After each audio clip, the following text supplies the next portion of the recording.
Lucky అనే యువకుడు చాలా ధనవంతుడు, పైగా అందం కలిగి ఉన్నాడు. అలాగే అహం కలిగిన వ్యక్తి. తను ధనవంతుడు, అందం కలిగినవాడు అని విర్రవీగేవాడు. అది అలా ఉండగా ఒకరోజు పింకీ అనే అమ్మాయిని చూసి నువ్వంటే ఇష్టం అని చెప్తాడు.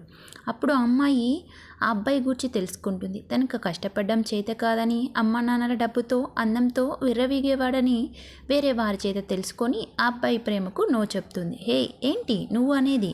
నాలాంటి ధనవంతుణ్ణి, అందం కలిగిన వాడిని వద్దు అంటావా అంటాడు. అందం ఉన్నా అహం ఉంది నీకు, అది నిన్ను ఎప్పటికైనా కృంగదీస్తుంది. ధనం అంటావా, ఇది మీ అమ్మా నాన్నలు నుంచి నీకు వచ్చింది. కష్టపడ్డం నీకు తెలియదు. ఇది తెలిసిన రోజు నేనే నీకు ప్రేమిస్తున్నాను అని చెప్తాను అంటుంది.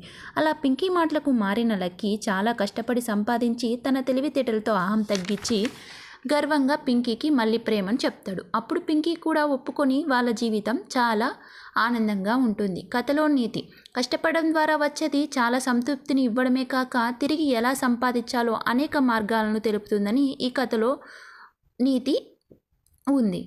మీకు కన్నా నా వీడియోస్ నచ్చుతుంటే షేర్ చేయండి, లైక్ చేయండి. మరిన్ని ఇలాంటి వీడియోస్ కోసం మీ అభిప్రాయాన్ని కామెంట్లో తెలుపు.